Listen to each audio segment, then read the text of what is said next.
नमस्कार विद्यार्थियों, कैसे हैं आप सभी। हमने एक्सरसाइज 1.2 के कुछ सवाल कर लिए थे और टोटल सवाल हम कर चुके 4। अब हमें थोड़ा आगे बढ़ना है और हमें इस वाली एक्सरसाइज को आज समाप्त भी करना है। तो देखिए, मैंने यहाँ कुछ प्रश्न लिखे हैं, हमें उनके उत्तर लेके आने। तो 5वां जो प्रश्न है आपको कितने अंक दे रखे हैं? 5वें प्रश्न में आपको दे रखे 5 अंक, 6, 2, 7, 4, 3। आपसे इसमें मैंने पूरा प्रश्न लिखा है। आपसे ये कहा गया है एक तो 5 अंकों की संख्या बनानी है आपको, और कौन कौन सी बनानी है? एक तो सबसे बड़ी बनानी है और एक सबसे छोटी बनानी है। एक सबसे बड़ी संख्या बनानी है और एक सबसे छोटी संख्या बनानी है 5 अंकों की। तो यदि आपको सबसे बड़ी संख्या बनानी है तो आप क्या करेंगे?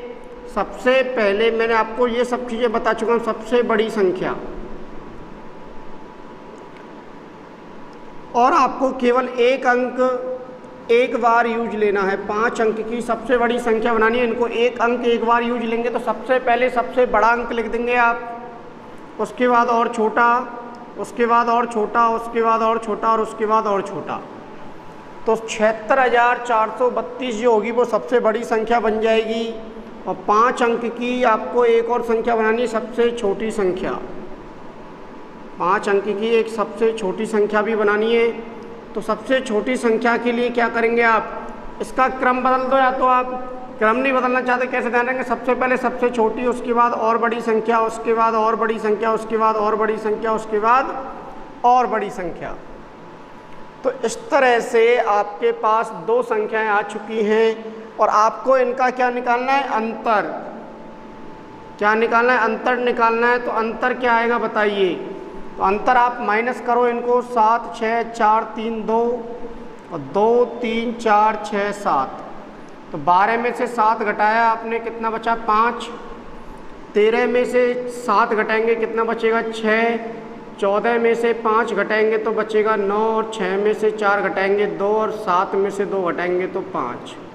आप इसको दोबारा जोड़ के देखो। 7 और 5 12, 6 और 6 12 और 1 13, 9, 4 13 और 1 14, 3, 2 5 और 1 6, 5 और 2 1 7। तो जो अंतर आएगा वो कितना आ जाएगा? 52,965 का अंतर आ जाएगा आपका। तो आंसर नंबर 5 है। 5 अंक की सबसे बड़ी संख्या, 5 अंक की सबसे छोटी संख्या आपने ढूंढ ली, और इस तरह से आप उनका अंतर कर सकते हैं। इसके बाद अगला प्रश्न है आपका, कौन सा प्रश्न है? प्रश्न नंबर 6वां। तो प्रश्न नंबर 6 में क्या करना है समझो। आपसे कहा जा रहा है एक दिन में कितनी पेच बना सकती है? कोई मशीन है, वो एक दिन में कितने पेच बना सकती है? आप इसको खुद होमवर्क में करना है, आपको ये खुद को होमवर्क में भी करना है। मैं समझा देता हूँ। एक दिन में कितने पेज? इतने। जनवरी 2006। तो जनवरी में दिन कितने होते हैं? 31 दिन होते नहीं होते? तो बताइए जनवरी में कुल दिन कितने होते हैं? मैं ही करवा देता हूँ, चलो। जनवरी में कुल दिन होते हैं आपके 31। जनवरी में कुल 31 होते हैं, तो कुल पेज कितने बन जाएंगे? तो 31 दिनों में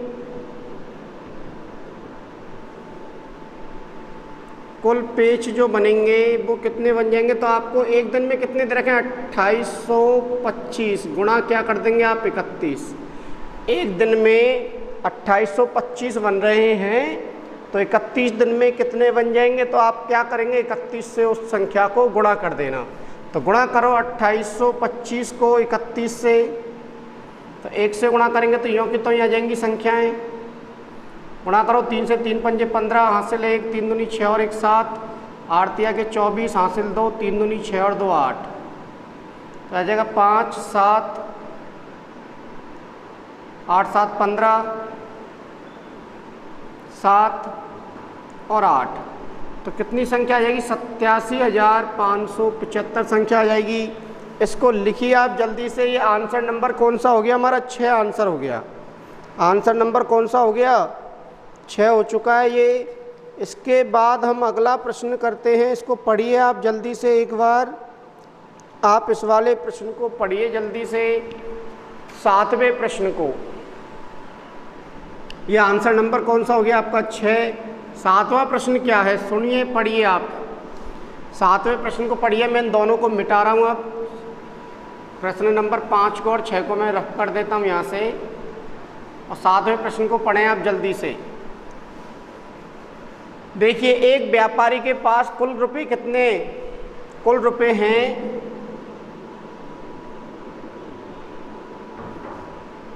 78,592 रुपये। इसके बाद सुनिए, उसने 40 रेडियो खरीदने का ऑर्डर दे दिया और एक रेडियो का मूल्य कितना था 1200। तो एक रेडियो का मूल्य कितना था 1200 रुपये। आपको कितने रेडियो चाहिए 40, तो 40 रेडियो का मूल्य कितना जाएगा,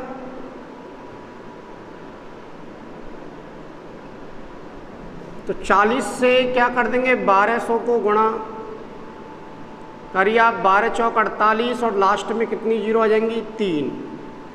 48,000 रुपये के उसने रेडियो खरीद लिए। तो बताइए उसके पास शेष धन राशि कितनी बची। तो शेष धन राशि, तो शेष धन राशि के लिए क्या करेंगे आप, जो कुल राशि थी उसमें से कितना घटा देंगे आप, 48,000 घटा देंगे तो 78,592 में से जब आप 48,000 घटाएंगे तो कितना बच जाएगा आपके पास 30,592 रुपये।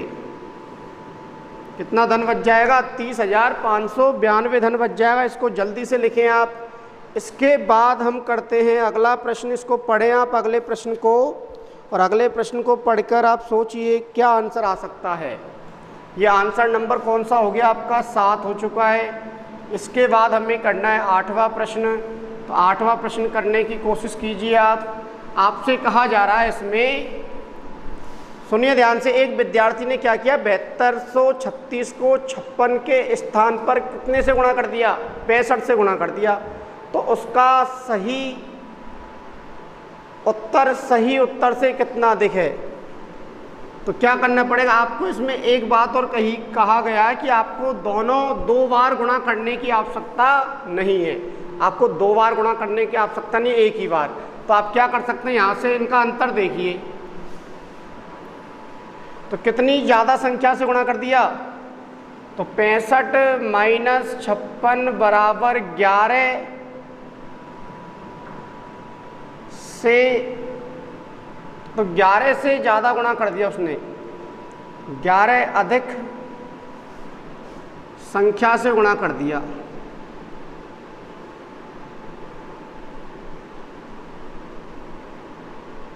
गुणा कर दिया, क्या कर दिया उसने 56 से गुणा करना था, 65 से गुणा कर दिया। सॉरी 56, 65 में से ये घटाओ 9 बचेगा बेटा, है ना, वो मैं 67 समझ रहा था। इसको क्या करना है, 65 में से कितना घटाना है आपको 56, तो कितना बचेगा 9 बचेगा। तो 9 अधिक संख्या से गुणा कर दिया, यानी 9 ज़्यादा से गुणा कर दिया उसने। तो इसका मतलब उसका सही उत्तर कितना अधिक है, उसका उत्तर सही उत्तर से कितना अधिक है। तो अधिक के लिए क्या कर देंगे आप, अब डायरेक्ट ही गुणा कर देंगे। तो कितने से गुणा करना है, 7236 को 9 से गुणा कर दो आप, करिए गुणा, 9 चौका 9 छक्के 54, 9 तिया के 27 और 5 कितने होंगे बताइए 32, और बताइए 9 दूनी 18 और 3 कितने होंगे, 9 दूनी 18 और 3 21, 9 7 63 और 2 65। तो इतना अधिक से गुणा कर दिया उसने 65,124 से। आप दूसरा तरीका सोचिए कैसे कर सकते हैं इसको, जबकि इस किताब में ये कहा गया है कि आपको 2 बार गुणा करने की आवश्यकता नहीं है, आपको केवल 1 बार गुणा करने की आवश्यकता है। इसलिए मैंने इस तरीके से समझा दिया आपको। यदि आपको ऐसा ही देखना है तो आप फिर क्या करेंगे, पहले आप इन दोनों को गुणा कर लेना, फिर आप इन दोनों को गुणा कर लेना। पहले आप 56 से गुणा कर लेंगे तो वो तो क्या आएगा आपका सही उत्तर आएगा, और जब आप इसको 65 से गुणा करेंगे तो वो क्या आएगा आपका गलत उत्तर आएगा।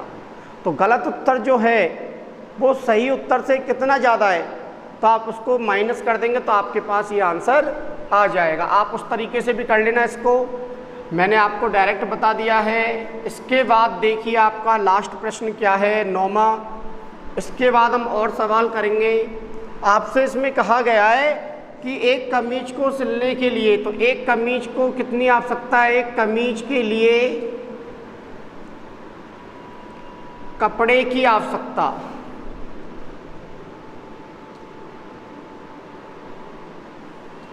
कितनी है, 2 मीटर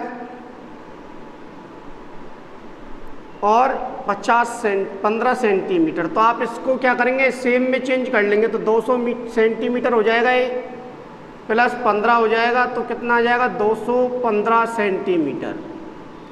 क्यों हो जाएगा, क्योंकि 1 मीटर में कितने सेंटीमीटर होते हैं बताइए, 100 सेंटीमीटर होते हैं। तो 1 मीटर में जब 100 सेंटीमीटर होते हैं तो 2 मीटर में कितने सेंटीमीटर हो जाएंगे, 200, और 15 और है अलग, तो उसको हम प्लस कर लेंगे, तो 200 प्लस 15 यानी 215 सेंटीमीटर आ गया। और कुल कपड़ा कितना है, कुल कपड़ा है आपके पास 40 मीटर। अब मीटर को आप बदलो बेटा सेंटीमीटर में, तो 1 मीटर में 100 है, तो 40 में यदि आपको देखना है तो किससे गुणा कर देंगे आप, 100 से, तो ये आ जाएगा आपका 4000 मीटर सेंटीमीटर। कुल कपड़ा इतना है, एक कमीज के लिए इतना चाहिए। तो आपको क्या देखना है कि कमीजों की संख्या, कमीजों की संख्या बताइए क्या आएगी। तो कमीजों की संख्या जो आएगी उसके लिए आपको क्या देना पड़ेगा, 4000 में 215 का भाग देना पड़ेगा।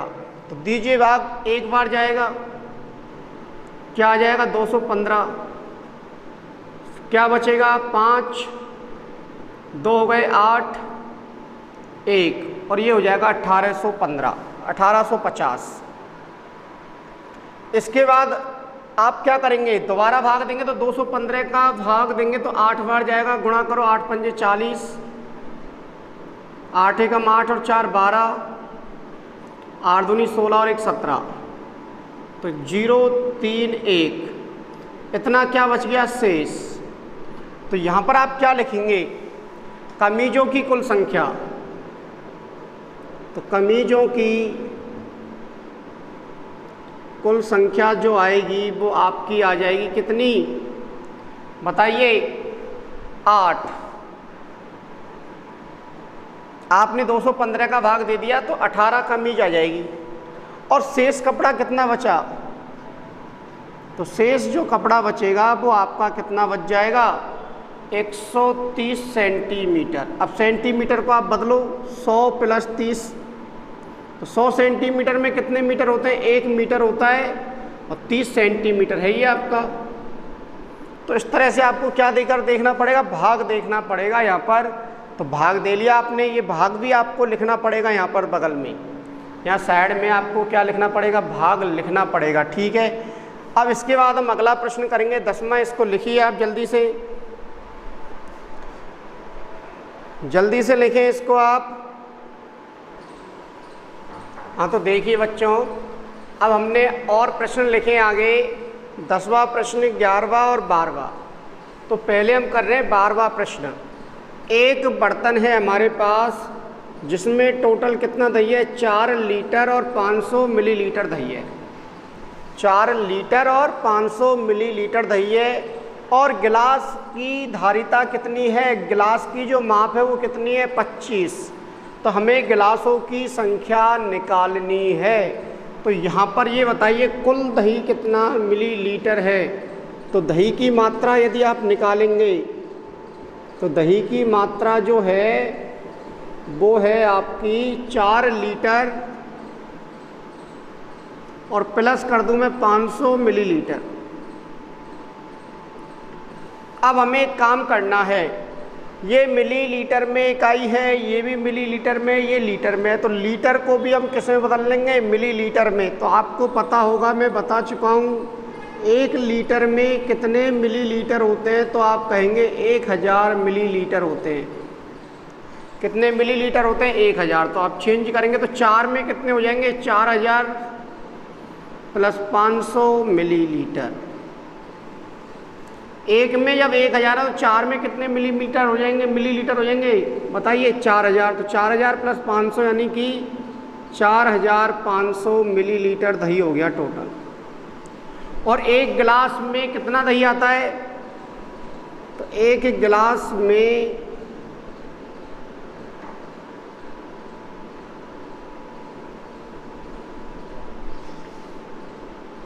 दही की मात्रा कितनी है? तो आप कहेंगे कितना मिलीलीटर है? 25 मिलीलीटर है। तो आपको यहाँ क्या करना पड़ेगा? यहाँ आपको यदि गिलासों की संख्या निकालनी है कभी भी, तो गिलासों की संख्या जो आएगी वो आएगी आपकी कैसे? आप यहाँ पर 4500 में किसका भाग दे देंगे? 25 का भाग दे देंगे।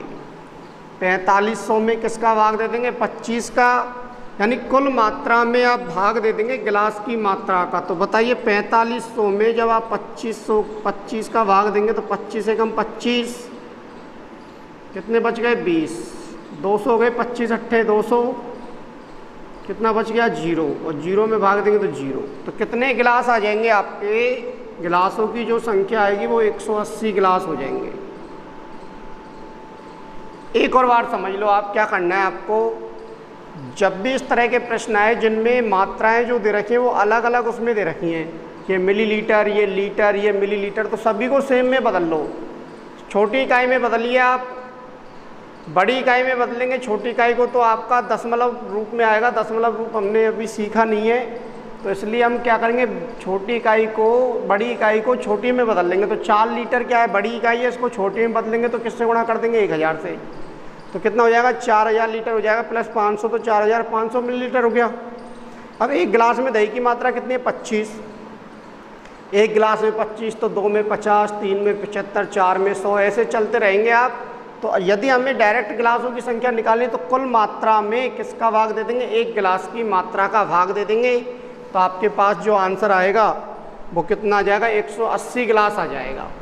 तो ये रहा आपका 12वें प्रश्न का आंसर। इसके बाद देखिए हम करते हैं 11वां प्रश्न। अब कौन सा प्रश्न करते हैं हम? 11वां। तो 11वें प्रश्न में भी क्या है, एक दूरी दे रखी है किलोमीटर में, दूसरी दे रखी है मीटर में। तो हम क्या करेंगे, पहले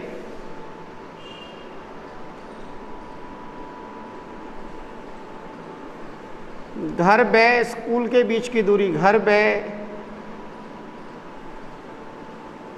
स्कूल के बीच की दूरी कितनी है?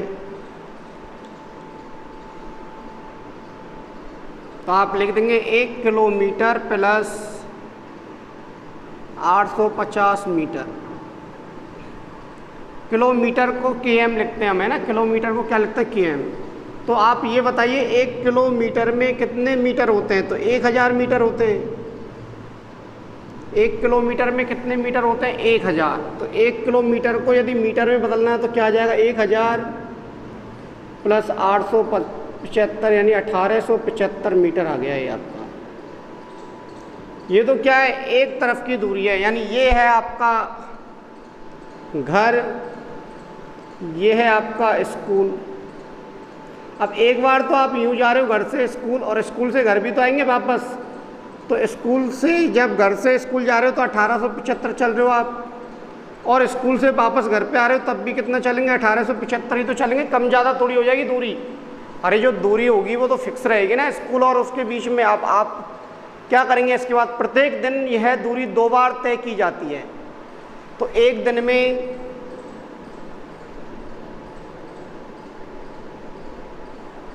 तय की गई कुल दूरी यदि निकालनी है, तय की गई कुल दूरी, तो आप क्या करेंगे? एक बार आप गए और एक बार वापस आ गए,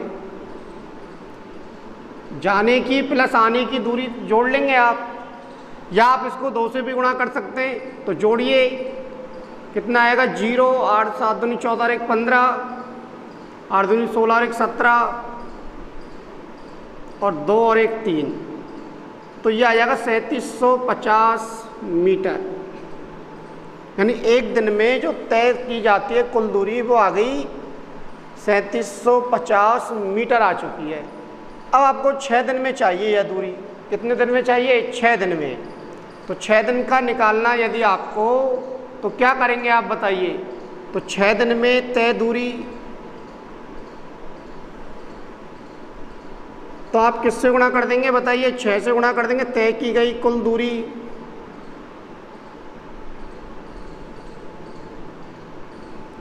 जैसे एक चॉकलेट 2 रुपए की आती है, तो 6 चॉकलेट कितने की आएंगी, तो आप तुरंत बता देंगे 12 की। आता कैसे, गुणा कर देते हैं आप, क्या कर देते हैं, गुणा।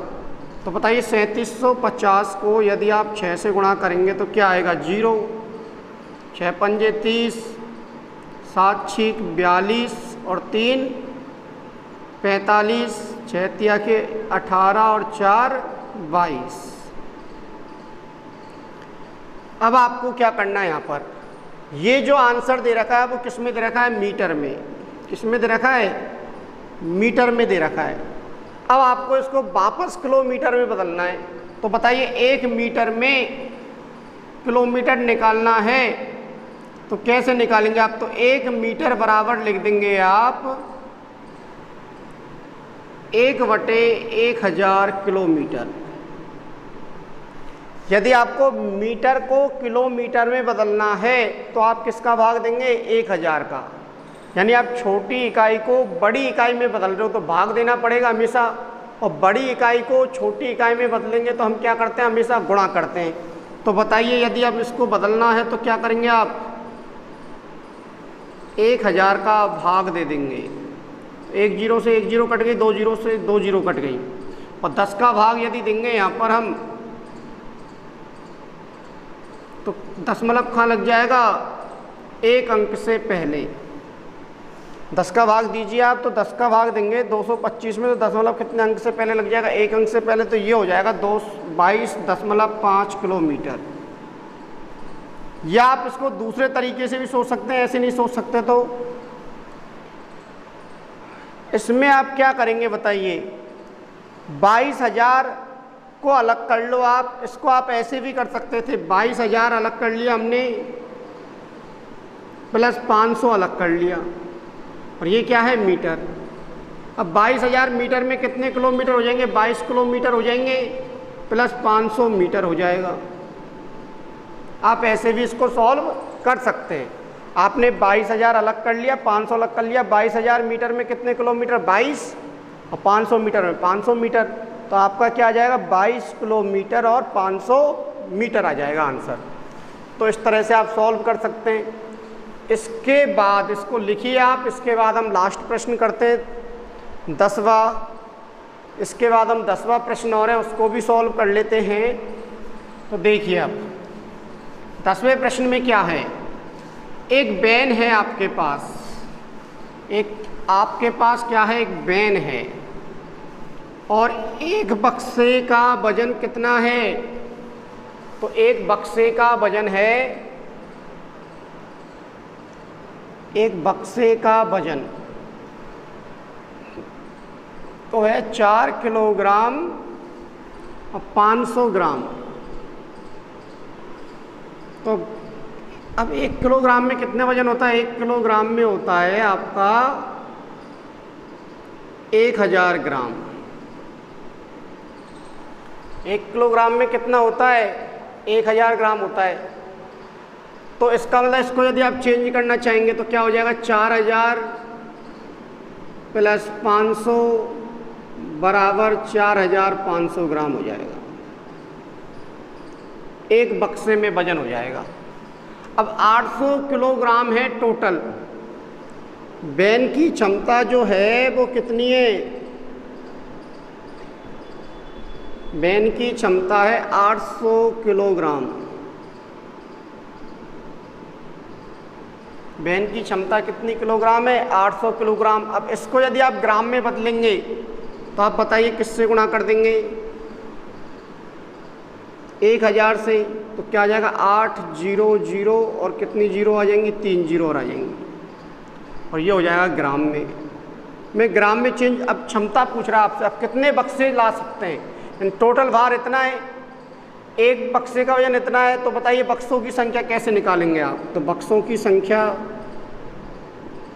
अब बक्सों की संख्या ऐसे तो होती नहीं, आधी पौन ऐसे तो होती नहीं, पूरी बार भाग जाना चाहिए बक्सों की संख्या। के लिए आप क्या करेंगे, जो कुल भार है उसमें किसका भाग दे देंगे, 1 का भाग दे देंगे आप 4500 का। तो 2 जीरो से तो 2 जीरो कट गई। अब आप क्या करेंगे, और काटिए इसको किससे, 5 से। तो 5 एकम 5, 3, 5 का 30, 0 0। 5 से काटिए इसको 9 बार। अब आप 1600 में 9 का भाग दे लीजिए। तो 9 एकम 9, हासिल कितने लाया, बच गई 7। फिर 0 लिया, 9 7 63, फिर 7, फिर 9 7 63 और 7। यानी कि कितने बक्से आ सकते हैं आपके, तो आपका भाग कितनी बार गया, पूरी बार 177 बार, तो 177 बक्से आ जाएंगे आपके। तो बक्सों की जो संख्या आएगी वो कितनी आ जाएगी, 177। यहाँ बक्सों की संख्या पूछी जा रही है, गिलासों की संख्या पूछी जा रही है, तो जो शेषफल बचता है उसको तो भूल जाइए आप, केवल और केवल भागफल पर ध्यान देना हमें। क्यों देना है, क्योंकि गिलास, आधा गिलास कोई भी नहीं है, आधा गिलास थोड़ी होगा। हाँ, ये जरूर हम बोलचाल में ले आधा गिलास पानी ले आना, लेकिन जब हम गिलासों की संख्या गिनते हैं, गिलासों की संख्या, तो 1 2 3 4 5 6 करके गिनते हैं। ऐसे हम बक्सों की संख्या गिनेंगे तो 1 2 3 4 5 6 7 8 ऐसे गिनते हैं। ऐसे थोड़ी गिनते हैं आधा बक्सा या पौन बक्सा या थोड़ा सा खाली बक्सा या थोड़ा सा भरा बक्सा, ऐसे हम नहीं गिनते हैं। तो केवल और केवल हमें क्या लेनी है, एक प्राकृतिक संख्या लेनी है या पूर्णांक लेना है एक। और कैसा पूर्णांक लेना है, धनात्मक भागफल का। दशमलव रूप आपको नहीं लेना है, पौन 1/4 3/4 ऐसे हमें नहीं लेना है। तो ये आपकी प्रश्नावली हुई कंप्लीट, कौन सी, 1.2। इसके बाद हम नेक्स्ट एक्सरसाइज चालू करेंगे 1.3। आज के लिए इतना ही। जो भी प्रश्न करवाएं आप उनको अपनी नोटबुक में करते रहें। धन्यवाद।